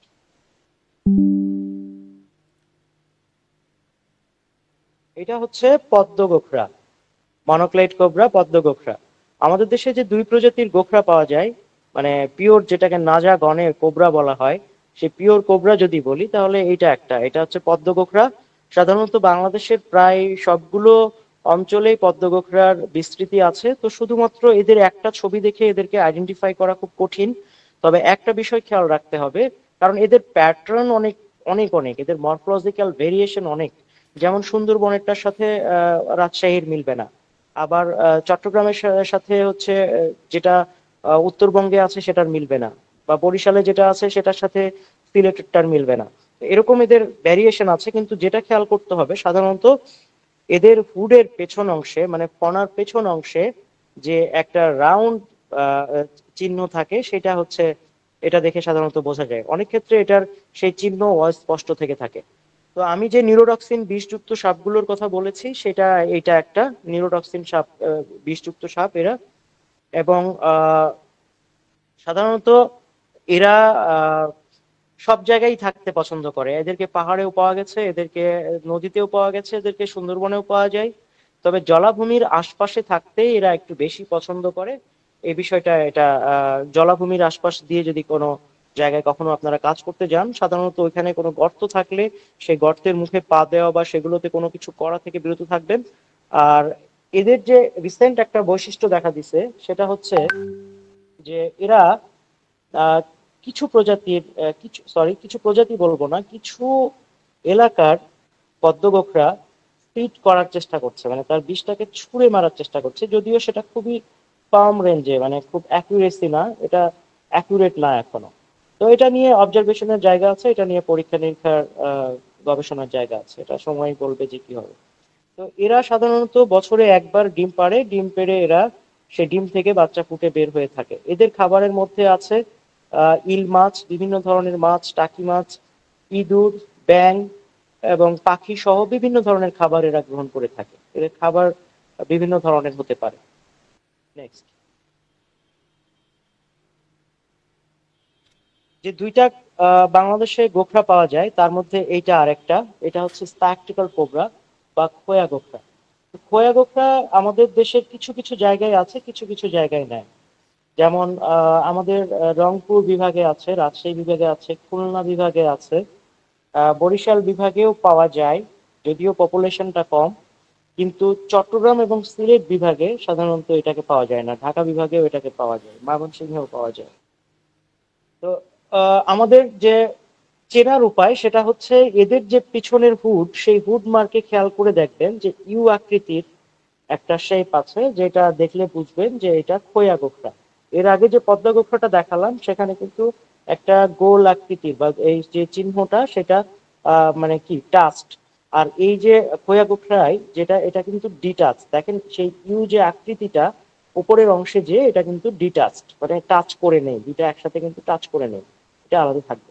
তো এটা দেখলে আসলে বোঝা যায়, এবং এর কালার প্যাটার্ন দেখলেও সাধারণত বোঝা যায়। তবে হুড মার্ক দেখে এদেরকে চেনা সুবিধা হয়, কারণ সাধারণত এদের কাছাকাছি মানুষ চলে গেলে এরা ফোনটা ধরে এবং ভয় দেখানোর চেষ্টা করে। এদের বিশুদ্ধ ধরন নিউরোটক্সিন। এরা বছরে একবার ডিম পাড়ে এবং ডিম ফুটে এদের বাচ্চা বের হয়। সাধারণত এরা ইঁদুর, ব্যাঙ, টিকটিকি, গিরগিটি, বিভিন্ন ধরনের পাখি খেয়ে জীবনযাপন করে থাকে। নেক্সট, এটা হচ্ছে কমন ক্রেট, যে নিউরোটক্সিন বিষযুক্ত সাপ, তার মধ্যে অন্যতম বিষধর সাপ এটাকে বলতে পারি। আমাদের দেশে যে স্নেক বাইটে মানুষ মারা যায়, তার বেশিরভাগই কিন্তু এই যে লাস্ট যে তিনটা সাপ দেখাইলাম, স্প্যাকটিক্যাল কোবরা, মনোক্লেট কোবরা এবং এটা হচ্ছে কমন ক্রেট। তো এই তিনটা সাপের কারণেই কিন্তু বেশিরভাগ মানুষ আমাদের দেশে মারা যায়। এই এই দেখা যাচ্ছে যে প্রায় 90% রোগী কিন্তু এই তিনটা সাপের কামড়ে মারা যায়, এই তিন প্রজাতির সাপের কামড়ে। তো সাধারণত এরা রাত্রে চলাচল করতে পছন্দ করে। এদের বডিটা থাকে কালচে বাদামি, কালচে খয়েরি রঙের, সাধারণত কালোই হয়। ওর উপর দিয়ে দুইটা করে সাদা ব্যান্ড থাকে, ঘাড়ের কাছে সাদা সাদা ফোঁটা ফোঁটা কয়েকটা দাগ থাকে। এবং সাধারণত এরা রাত্রের বেলা বের হয় এবং দিনের বেলা এদেরকে দেখা যায় না। এরা সম্পূর্ণ নকচার্নাল, ডে লাইটকে প্রচন্ড অ্যাভয়েড করে চলে। রাত্রের বেলা বিল খাল, বাড়ির আশপাশ দিয়ে এরা থাকে। যদি কারো বিল খালের আশপাশে বাড়ি হয়, তাহলে কিন্তু তাদের বাসায় রাত্রেবেলা এই সাপটা ঢুকে যাওয়ার একটা সম্ভাবনা থাকে। এবং বাংলাদেশে যে সাপটার বিছানায় উঠে কামড় দেওয়ার প্রবণতা আছে সেই সাপটা হচ্ছে এটা। তো এই সাপটার ক্ষেত্রে আমাদের রাত্রে ঘুমানোর ক্ষেত্রে সাবধান থাকতে হবে। আমরা যদি ক্যাম্পিং এ যাই তাহলে আমাদের ফুল প্রোটেক্টেড হয়ে ঘুমাতে হবে, এবং মশারি তো অবশ্যই টানাতে হবে ঘুমানোর সময় রাত্রে। চেষ্টা করতে হবে মশারি যেন অবশ্যই চারপাশ দিয়ে বিছানার নিচে গুজিয়ে দিয়ে ঘুমানো যায়, এটা খেয়াল রাখতে হবে। এরাও কিন্তু সাপ ফেকো সাপ। এরা রাসেলস ভাইপার সহ অন্যান্য যত সাপ আছে, বিষধর, নির্বিষ, সব ধরনের সাপ খেয়ে জীবনযাপন করে থাকে। এরা ডিম দেয় এবং বছরে একবার ডিম দেয়, এদের ডিম থেকে বাচ্চা ফুটে বের হয়। Next, sorry.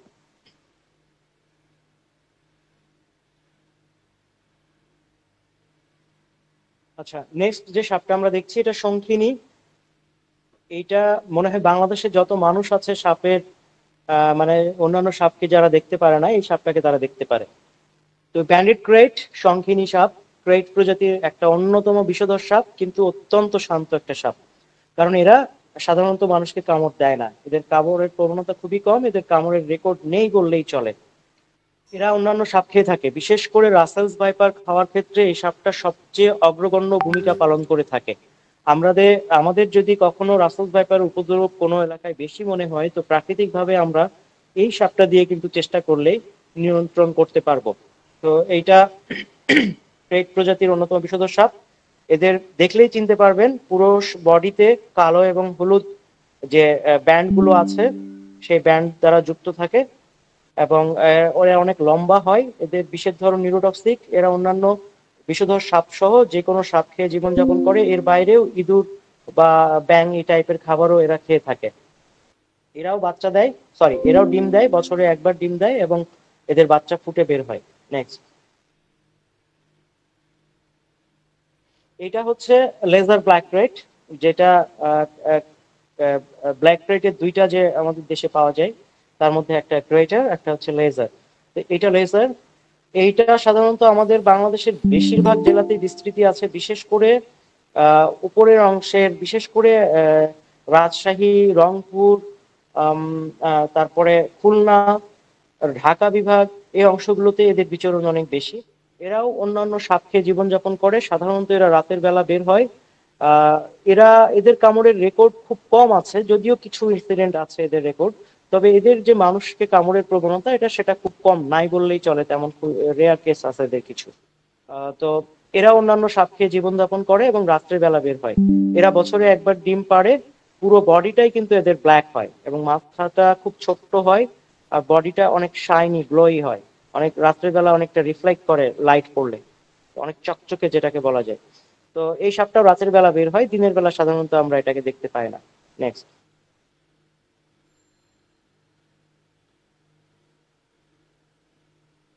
আচ্ছা, গ্রেটার ব্ল্যাক রেট।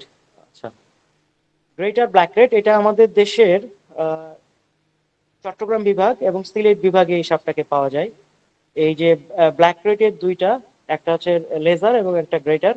এটা সেই গ্রেটার, এটা একটু সাইজে লেজারের চেয়ে একটু বড় হয়, এবং এদের যে হ্যাবিটেট বলেন বা এদের খাবার দাবার প্রায় খুব কাছাকাছি, এবং এদের বিহেভিয়ারও অনেক কাছাকাছি। এরাও রাত্রিবেলা চলাচল করে, এদেরও বিশেষ ধরনের নিউরোটক্সিন, এবং দেখতেও অনেকটা একই রকম। খুব ভালোভাবে এটাকে যে অবজার্ভ না করলে একই রকম মনে হবে দেখতে। নেক্সট,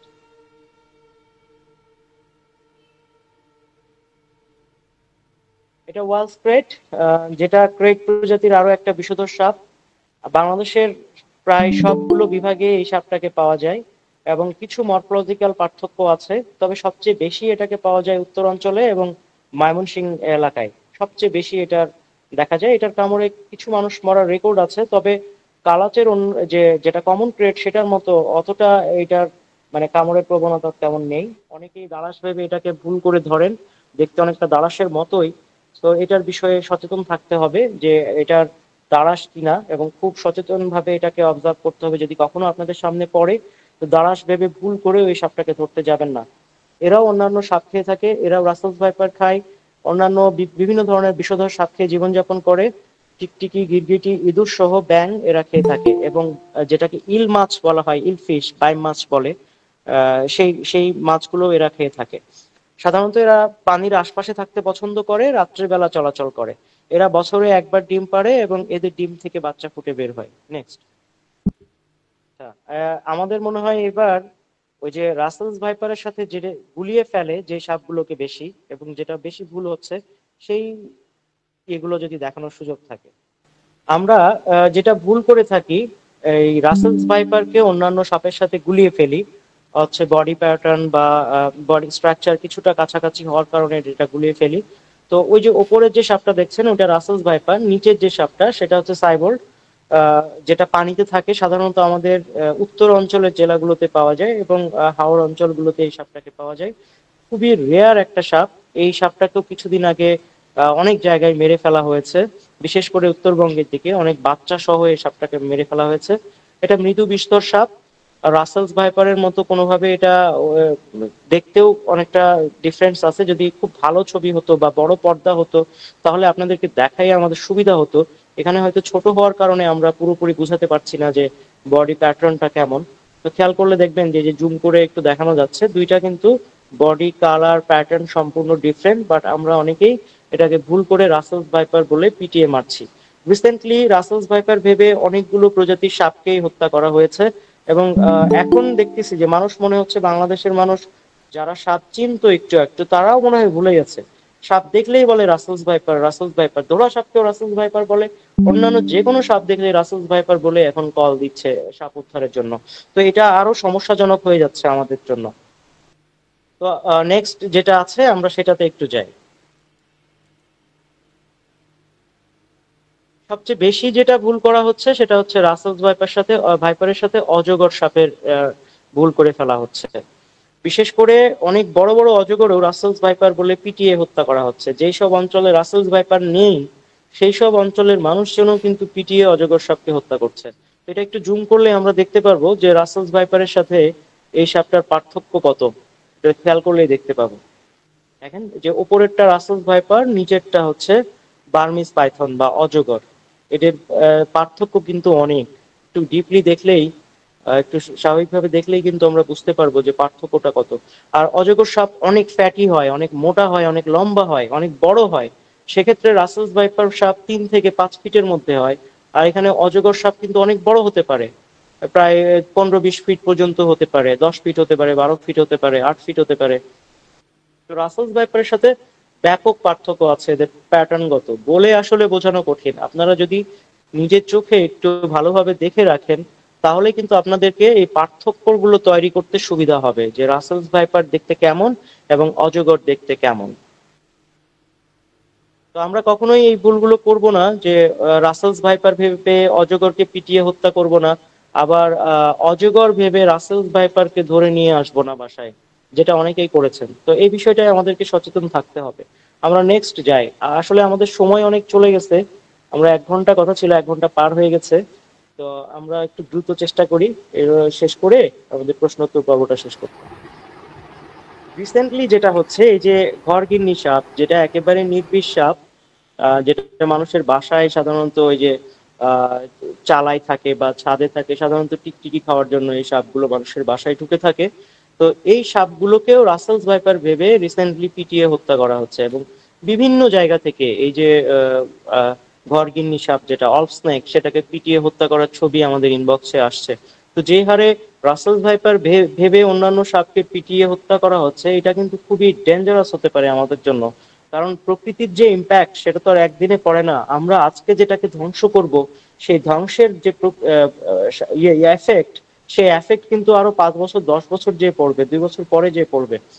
তো আসলে এখন যেটা ধ্বংস করছি সেটা এফেক্ট কিন্তু আমরা এখন বুঝতে পারবো না। আর আমাদের বাঙালিদের একটা দোষ আছে, আমরা লাভটা বুঝি একদম চোখে দেখা লাভ, যেটা যে গাছটা আজকে লাগাইলে 10 বছর পরে সেটা আমাদের জন্য উপকারী হবে সেটা কিন্তু আমরা বুঝি না।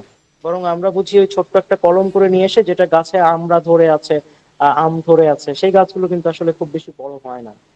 হ্যাঁ, আমরা শুধু ওই লাভটুকু চিন্তা করি, একটা গাছ আমাদের জন্য কি পরিমাণ অক্সিজেন দেয়, কি পরিমাণে প্রকৃতি পরিবেশের জন্য কতটা উপকারী, কি পরিমাণ পানি ধারণ করে রাখে।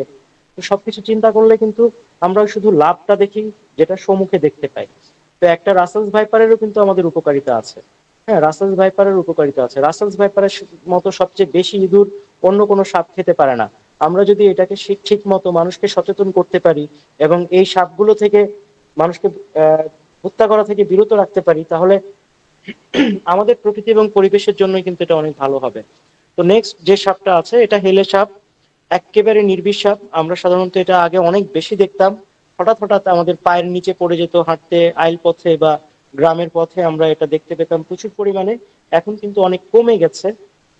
তো এই সাপটার সাথেও রাসেলস ভাইপার ভেবে এই সাপটাকে হত্যা করার অনেকগুলো ঘটনা রিসেন্টলি ঘটেছে। তো আমাদের আসলে এই সাপ দেখেন, একটু জুম করলে দেখতে চিনতে পারবেন যে এটার সাথে পার্থক্যগত কত বিষয় আছে। এরা সাধারণত যেটা এই যে যেটা বাফস্টার কিলব্যাক নিচের সাপটা, এটা নির্বিষ, এটা সাধারণত থিন হয়, মানে খুব বেশি মোটা হয় না। রাসেলস ভাইপার অনেক মোটা হয়, রাসেলস ভাইপারের মাথা অনেক মোটা হয়, এদের মাথা কিন্তু অনেক মোটা হয় না, এবং বডিও অনেক থিন হয়। বাট কিছু কালারগত সাদৃশ্য থাকার কারণে, ওই যে একটা বাদামি কালারগত সাদৃশ্য থাকার কারণে এই সাপটাকেও কিন্তু মানুষ পিটিয়ে পিটিয়ে হত্যা করছে। তো এটা আরো খুব ক্ষতিকর হয়ে যাবে আমাদের জন্য। নেক্সট যে সাপটা আছে আমরা সেটা দেখি। আচ্ছা, এটা কিন্তু নিচেরটা হচ্ছে নোনা বড়া বা কি, এটা হচ্ছে যেটাকে ডগ ফেসড ওয়াটার স্নেক বলা হয়। এটা সাধারণত আমাদের উপকূল অংশ, যেগুলো উপকূলীয় জেলা আছে সেগুলো নদীতে এবং সমুদ্রের খুব পাশ দিয়ে কিনার দিয়ে এটাকে পাওয়া যায়। তো এই সাপগুলো মাইল্ডলি ভেনেনাস, যেটা মানুষের জন্য একেবারেই ক্ষতিকর না। বাট বডির যে প্যাটার্ন, বডির যে গঠন, সেটা সাদৃশ্য থাকার কারণে রিসেন্টলি এই সাপটাকেও বিভিন্ন জায়গায় মেরে রাসেলস ভাইপার মেরেছি বলে হচ্ছে প্রচার করা হচ্ছে। তো এই সাপগুলোর আসলে এই যে সাদৃশ্যগত যে সাদৃশ্যগত ইয়ে আছে, কি বলে, কাছাকাছি যে সাদৃশ্যের কাছে কিছু সাপ আছে সেগুলো আমরা আপনাদেরকে দেখালাম। এই সাপগুলোকে কিন্তু পিটিয়ে বেশি হত্যা করা হচ্ছে, এর বাইরেও অন্যান্য সাপকে কিন্তু হত্যা করা হচ্ছে। আরো একটা সাপ দেখেন, যদিও বালুগড়া সাপ আমাদের দেশে কয়েকটা পাওয়া গেছে বিভিন্ন জায়গায়, কিন্তু অ্যাকচুয়াল যদি রেকর্ড চেক করতে যান তাহলে এই সাপটা যেখানে যেখানে পাওয়া গেছে সেখানে ঠিক কিছু না কিছু আগে বা কয়েক বছর আগে বেদে বহর বা বেদেরা যে অবস্থান নেয় সেরকম অবস্থানগত জায়গাতেই এটার পাওয়ার রেকর্ড আছে। কারণ এই সাপটার আসলে অবস্থান যেটা, মানে এর হ্যাবিটেট যেটা, সাধারণত এটা ইন্ডিয়ার রাজস্থান বা ওই অংশ, মহারাষ্ট্রের অংশটাতে এরা সাপটা থাকে। তো ইন্ডিয়ার পশ্চিমবঙ্গেও এইভাবেই পাওয়া গেছে দু একটা, আমাদের দেশেও অনেকগুলো পাওয়া গেছে এইভাবে। কারণ বেদেরা এই সাপটাকে ওই দেশ থেকে নিয়ে এসে খেলা দেখানোর জন্য বা ওই যে সাপ দেখানো টাকা উঠানোর জন্য এই কাজগুলো করে। সেখান থেকে কোনোভাবে এই সাপগুলো তাদের বেদেদের কাছ থেকে বক্স থেকে বের হয়ে যেয়ে ওই লোকাল এরিয়াতে বাস করতে শুরু করে, একটা সময় মানুষের হাতে এটা ধরা পড়ে। তো এটা আমাদের দেশের সাপ না আসলে, এটা নিয়ে চেক করতে গেলে আমরা যতগুলো পেয়েছি সব জায়গাতেই প্রায় এরকম রেকর্ড দেখেছি। তো এটার সাথেও কিন্তু মানুষ গুলিয়ে ফেলে রাসেলস ভাইপারকে। অনেকে আবার অনেক সাপুড়ে করে কি, এই সাপটা দেখিয়ে মানুষকে রাসেলস ভাইপার বলে ভয় দেখিয়ে সেখান থেকে টাকা ইনকামের একটা ধান্দা করে, বা রাসেলস ভাইপার বলে ভুল করে প্রচার করার চেষ্টা করে। তো এই সাপগুলোর আসলে কিছুটা সাদৃশ্য থাকার কারণে রাসেলস ভাইপার বলে সবকিছুকে পিটিয়ে মারা হচ্ছে। তাই বলে কি আমরা রাসেলস ভাইপারকেও পিটিয়ে মারবো? কোনোভাবে না, রাসেলস ভাইপারকেও পিটিয়ে মারা যাবে না। সরি, আমার মানে অনেকক্ষণ ধরে কথা বলার কারণে সমস্যা হচ্ছে, গরমও প্রচুর, ঘাম হয়েছে, আপনাদের হয়তো কষ্ট হচ্ছে শুনতে। তো রাসেলস ভাইপারকে পিটিয়ে মারা যাবে না। আপনি গত 2-1 দিনের মধ্যে নিউজ দেখবেন যে অনেকে রাসেলস ভাইপারকে মারতে যেয়ে কামড়ের শিকার হয়েছে। কিছুদিন আগে রাজশাহীর এই যে একজন ধান কাটতে যেয়ে কাস্তে দিয়ে মারতে যেয়ে কামড়ের শিকার হয়েছিল, সে সাপসহ রাজশাহী মেডিকেলে চলে এসেছিল। গত কয়েকদিন আগেই মনে হয়, 2 দিন না 1 দিন আগে, কে একজন লাথি মারতে যেয়ে কামড় খেয়েছেন। তো এই যে এগুলো করতে যাবেন না। রাসেলস ভাইপার দেখলে বন বিভাগের যে 333 নাম্বার আছে, 3টা 3, সেখানে কল দিবেন, সেখান থেকে এসে সাপটাকে উদ্ধার করা হবে এবং তারা সেটার ব্যবস্থা নিবে। আপনারা নিজেরা মারতে যাবেন না, মেরে কখনো রাসেলস ভাইপার বা কোনো সাপ সমাধান আসতে পারে না। আর এইভাবে মারতে থাকলে এটা আমাদের প্রাকৃতিক পরিবেশের জন্য বিরাট হুমকি হয়ে দাঁড়াবে ভবিষ্যতে। তো এই বিষয়গুলোকে খেয়াল রাখবেন। এবার মনে হয় আমাদের যে প্রশ্ন উত্তর পর্বটা, সেই পর্বটায় আসা যেতে পারে। অনেক ধন্যবাদ বোরহানদা। আসলে এই আলোচনার মাধ্যমে অনেকগুলো ইনফরমেশন আমরা পেলাম, অনেক তথ্য এখানে আপনি অলরেডি সংযোজন করেছেন, বিশেষ করে সাপ চেনার ব্যাপারে। আসলেই এই মুহূর্তে অনেক সময় প্রয়োজনীয় সাপগুলোকে অনেকে না চিনেই মেরে ফেলছে, যেটা আসলে আমাদের পরিবেশের বিপর্যয়ের একটা অন্যতম কারণ হতে পারে ভবিষ্যতে। এবং সাপগুলোকে চিনে রাখাটাও জরুরি, কারণ অনেকগুলো সাপ আমি দেখলাম যে এই সিমিলারিটি আছে রাসেল ভাইপারের সাথে অনেকখানি, যেটা আসলে অনেকের পক্ষে, বিশেষ করে সাপ তো গ্রামাঞ্চলে থাকে, তো অনেকেই এটা আসলে আইডেন্টিফাই করাটা মুশকিল। তো এইটা তারা যদি দেখে থাকে বা ছবিগুলো শেয়ার করে থাকে, তাহলে ভবিষ্যতে তাদের জন্য চেনার জন্য উপকার হবে। তো কারো যদি কোনো প্রশ্ন থাকে, আমরা এখন প্রশ্ন পর্বে যেতে চাই। কারো কোনো প্রশ্ন থাকলে আপনারা সংক্ষেপে প্রশ্নটা করতে পারেন, একটু তার আগে হ্যান্ড সংক্ষেপে, রেজ করবেন। একটু হ্যাঁ একটু সংক্ষেপে করবেন, আমি সংক্ষেপে উত্তর দিব। আরেকটা আমার কনফারেন্স আছে আবার 11টা থেকে ইন্টারন্যাশনাল, সেখানে একটু জয়েন করতে হবে। তো মনে হয় আমরা একটু দ্রুত শেষ করতে পারলে আমাদের জন্য সুবিধা হবে। জি, ধন্যবাদ। কাইন্ডলি। আমরা প্রশ্নটা একটু সংক্ষেপে করি। আমার মনে হয় বেশিরভাগ তথ্যই উনি অলরেডি দিয়ে দিয়েছেন। তো তারপরেও যদি কারো কোনো প্রশ্ন থাকে, আপনারা একটু সংক্ষেপে প্রশ্ন করবেন, না তার আগে হ্যান্ড রেজ করবেন। আপনাদের কারো কোনো প্রশ্ন আছে থাকলে দয়া করে একটু। জি, মোহাম্মদ মনিরুজ্জামান হ্যান্ড রেজ করেছেন। জি, আপনার প্রশ্নটা করেন। আসসালামু আলাইকুম ভাইয়া, আমরা রিসেন্টলি মিডিয়াতে কিছু সাপের ছবি দেখতে পাই, যেগুলো হচ্ছে যে সমুদ্র তীরবর্তী এলাকায় পাওয়া যাচ্ছে, এবং মিডিয়া এইসব প্রকাশ করতেছে যে এইসব সাপগুলো নাকি খুবই বিষধর, এবং সমুদ্র তীরবর্তী এলাকায় হচ্ছে যারা পর্যটক হিসেবে যায় তাদেরকে একটু সাবধানে পানিতে নামতে বলা হয়েছে, কারণ এসব সাপ নাকি আমি আমি পানিতেও আপনার তাদেরকে জি, বাইট আমি করে জি, থাকে। আমি আপনার প্রশ্নটা বুঝতে পেরেছি। বিশেষ করে সামুদ্রিক যে সাপটা ইয়েলো বেলির সি স্নেক, যেটার পেট হলুদ, তাই না? এইটা নিয়ে একটু বেশি কথা হয়েছে। তো এর বাইরে যেটা আছে হুক নোস্ট আছে, আরো কয়েকটা সামুদ্রিক প্রজাতির সাপ আছে। তো এরা মাঝে মধ্যে আমাদের আসলে এই সি বিচ গুলোতে চলে আসে। অনেক সময় সি বিচে এসে যায়, বিভিন্ন কারণে আসতে পারে। তাদের প্রাকৃতিক আবাসস্থল ধ্বংস হওয়ার কারণে, অসুস্থতার কারণে, অন্য কোনো প্রাণীর আক্রমণে, বা কোনো যানবাহনের প্রপেলারে, বিশেষ করে যে নৌযানগুলো আছে তাদের তো প্রপেলার আছে ধারালো, সেগুলোর কারণে কেটে যেও চলে আসতে পারে। হ্যাঁ, ওই সাপগুলো অনেক বিষধর, এটা ঠিক। কিন্তু আসলে ওই সাপগুলোর কামড় দেওয়ার প্রবণতা নেই বললেই চলে। বাইম মাছ যেমন সেই টাইপের, যদি কোনো কারণে না সেইটার মাথার বা মুখের ওপরে কেউ পা দেয়, ততক্ষণ পর্যন্ত ওটা কামড় দিবে না।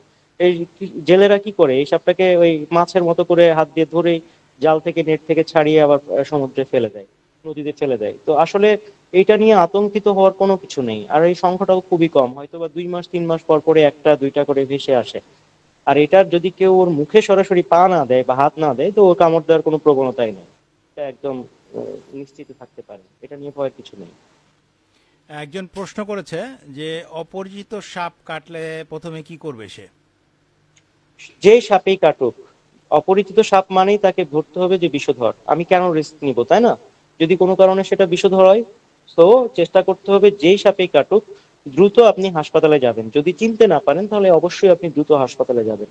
যে পরামর্শগুলো দেওয়া হয়েছে সর্পদংশনের ক্ষেত্রে, মানে বিষধর সাপের ক্ষেত্রে যে পরামর্শগুলো দেওয়া হয়েছে, ঠিক সেই পরামর্শ মতোই আপনি হাসপাতালে যাবেন যদি সাপকে চিনতে না পারেন।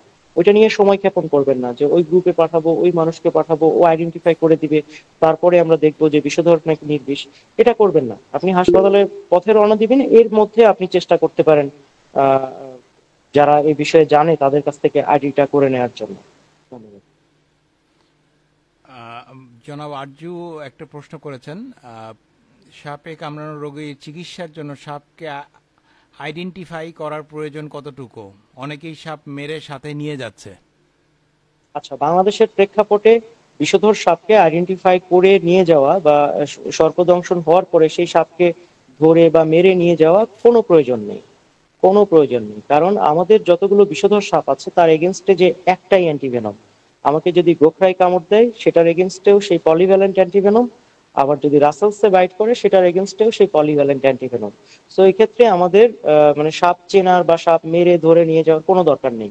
বরং সেই সাপটাকে ধরতে যে দ্বিতীয়বার আক্রান্ত হতে পারেন, দ্বিতীয়বার কামড় খেতে পারেন, মারতে যেও কামড় খেতে পারেন, বা আরো একজন সেই সাপটাকে মারতে বা ধরতে যেয়ে কিন্তু কামড়ের শিকার হতে পারে। তো সেক্ষেত্রে এটার কোনো প্রয়োজন নেই। এবং আমাদের মেডিকেল গুলো রোগীর সিমটম বেসড ট্রিটমেন্ট দেয়, এই রোগীর সিমটম দেখে ট্রিটমেন্ট দেয়। আপনি সর্পদংশন হওয়ার পরে মেডিকেলে চলে গেলে যদি আপনার কোনো সিমটম ডেভেলপ না করে, আপনাকে কোনোভাবে তারা হচ্ছে অ্যান্টিভেনম ট্রিটমেন্ট দিবে না। আগে সিমটম ডেভেলপ করবে, তারপরে হচ্ছে অ্যান্টিভেনম ট্রিটমেন্ট। তো সাপ চেনার কোনো প্রয়োজন নেই বা ধরে নিয়ে যাওয়ার কোনো প্রয়োজন নেই। জি, ইন্ডিয়া ট্যাঙ্গো আপনার প্রশ্নটা করেন। জি, তাহসিন রহমান আবির।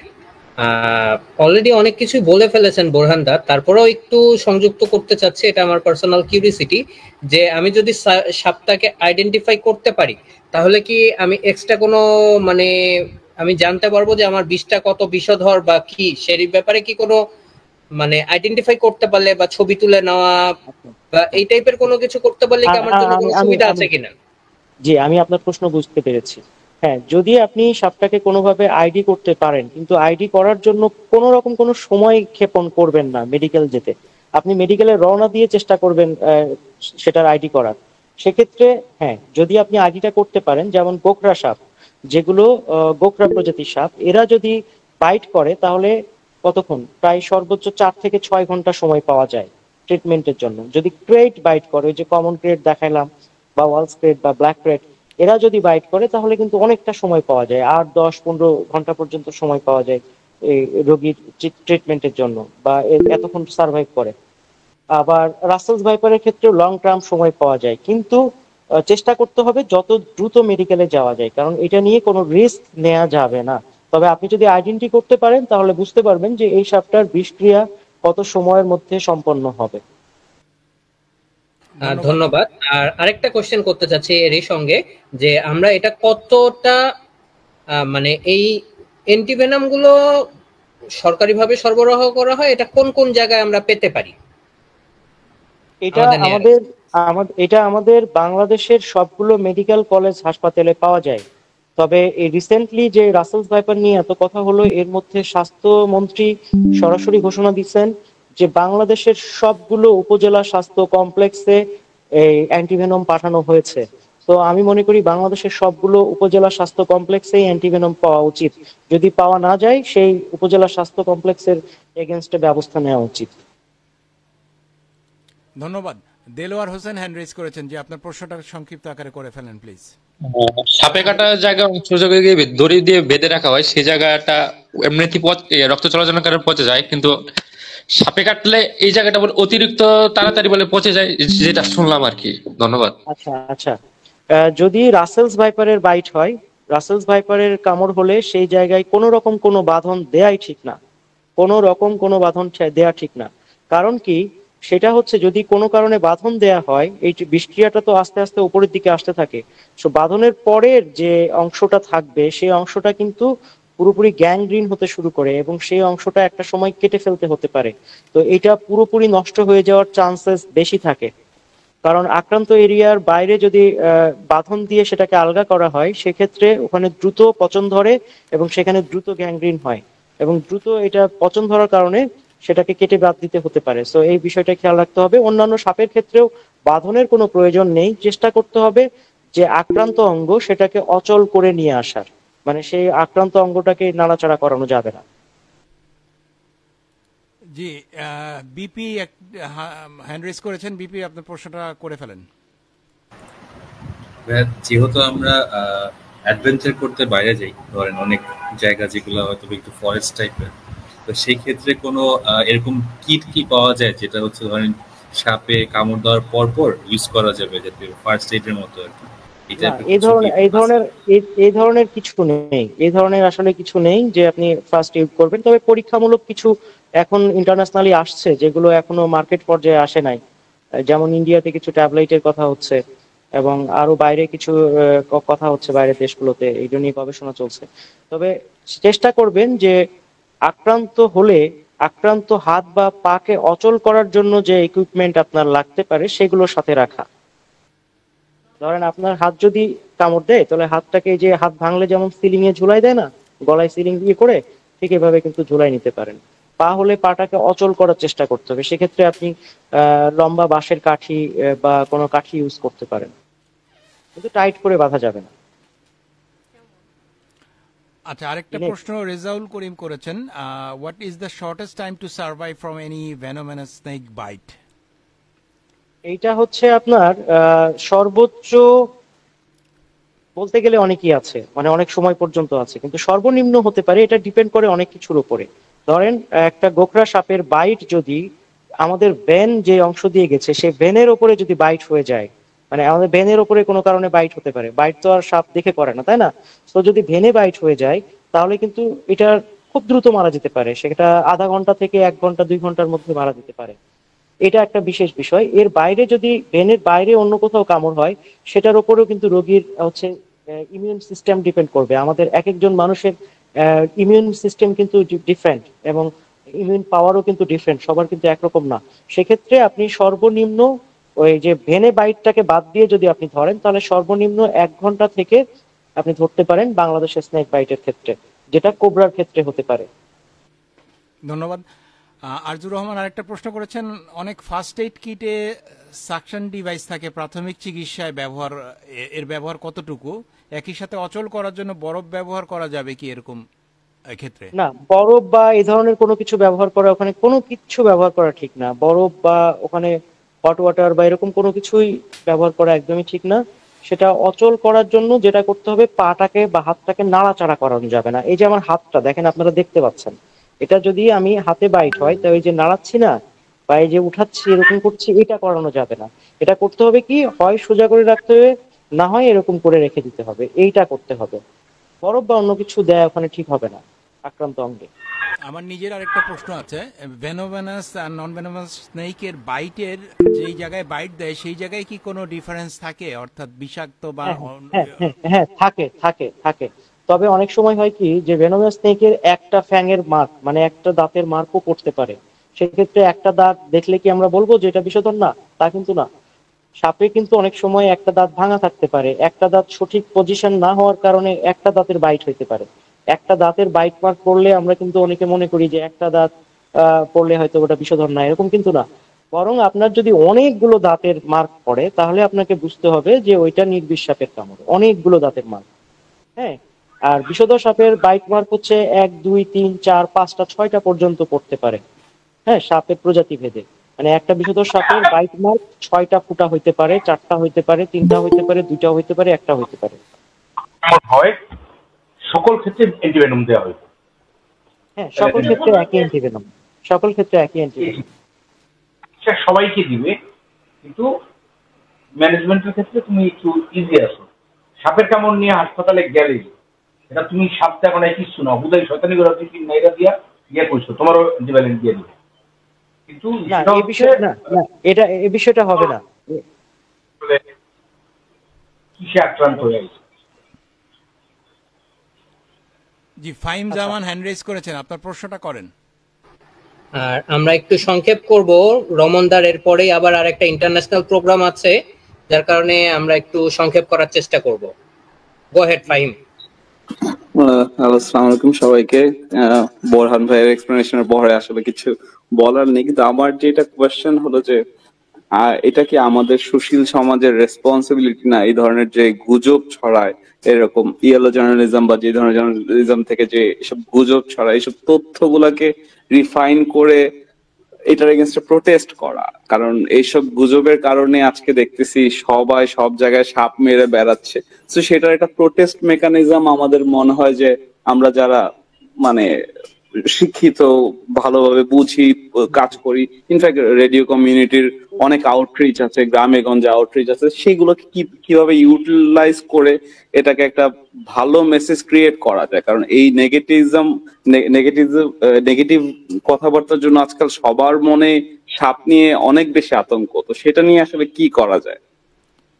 এটা হচ্ছে এমন, এটা এটা একদমই মানে রাষ্ট্রীয় বিষয় পর্যায়ে আমরা ব্যক্তিকেন্দ্রিক বা সামাজিকভাবে আমরা আমাদের নিজ নিজ অবস্থান থেকে চেষ্টা করতে পারি যেন সঠিক তথ্যটা পাই। আর এর জন্য সঠিক তথ্য পাওয়ার জন্য একটা দুইটা সাপ রেস্কিউ করে বা একটা দুইটা সাপ ধরে যদি কেউ মনে করে যে এই বিষয় নিয়ে মানে বিশেষজ্ঞ মতামত দিবে, বা বাংলাদেশের রাসেলস ভাইপারের অবস্থান এবং কতদিন ধরে এটা আসছে, কোথা থেকে আসছে, কিভাবে আসলো, অতীত হিস্ট্রি না দেখে, এটা নিয়ে ডিটেল সার্ভে না করে, সব জায়গায় না যেয়ে যদি কেউ তথ্য ছড়াইতে থাকে তাহলে সেই তথ্যের মধ্যে অনেক গোজামিল গ্যাপ থাকতেই পারে। হ্যাঁ, তো আমি মনে করি যে এই বিষয় নিয়ে আরো যথেষ্ট জানা দরকার। যারা এই বিষয় নিয়ে তথ্য দিবেন তারা অবশ্যই চেষ্টা করবেন যেন অথেন্টিক ওয়েতে, এবং সেটা যেন প্রুভড হয় যে এই তথ্যটা সঠিক। অনেক ধন্যবাদ। ধন্যবাদ। আমার মনে হয় হ্যাঁ। আর তেমন কোনো প্রশ্ন আপাতত নাই।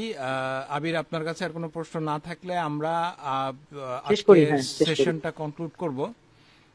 অনেক আরে, ধন্যবাদ বোরহান দাকে, অনেক গুরুত্বপূর্ণ তথ্য উনি আজকে সংযোজন করেছেন আমাদের এই সেশনে, এবং আমার মনে হয় এটা ভালো একটা সেশন হয়েছে, কারণ এই টপিক নিয়ে আসলে এখনো কোনো খুব একটা অনলাইন সেশন হয় নাই। আর আমাদের জন্য এটা খুব প্রয়োজন, কারণ আমাদের অনেক সময় ক্যাম্পিং করি আমরা, আমাদের অনেক বিষয় জানারও থাকে।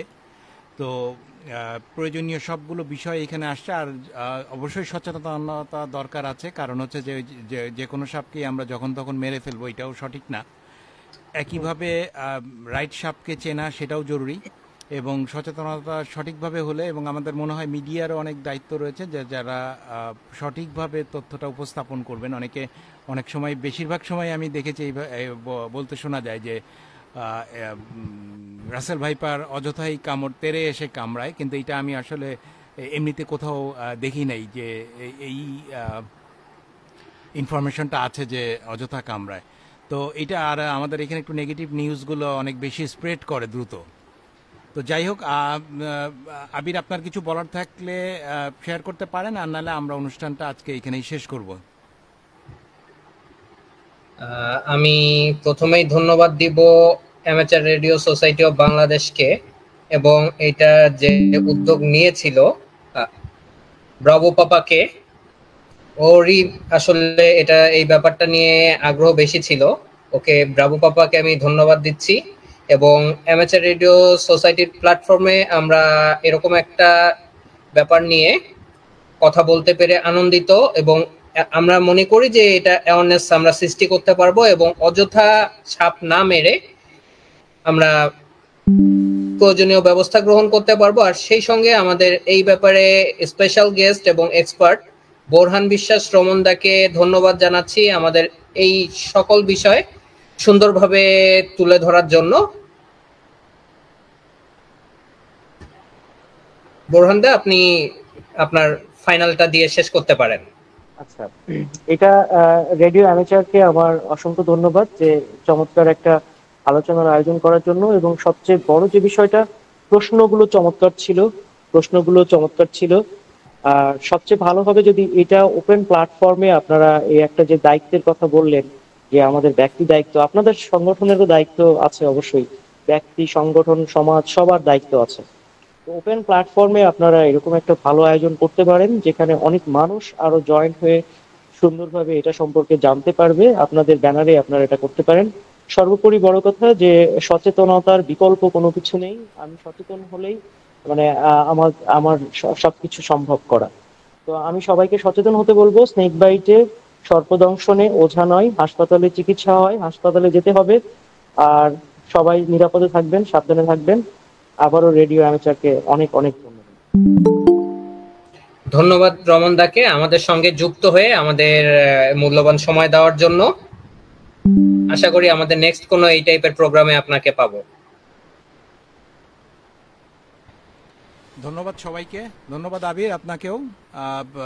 ফাইনালি মনে করিয়ে দেওয়ার জন্য বিপিকে ধন্যবাদ, ব্রাভো পাপা, এবং আজকের এই সেশনটা অর্গানাইজ করার জন্য যারাই পেছন থেকে কাজ করেছেন বিভিন্নভাবে, তাদের সবাইকে আন্তরিক ধন্যবাদ ও কৃতজ্ঞতা জানাচ্ছি। আশা করি আপনাদেরকে সামনে আরও কোনো একটা প্রোগ্রামে পাবো। সবাইকে ধন্যবাদ। 73 অল স্টেশন।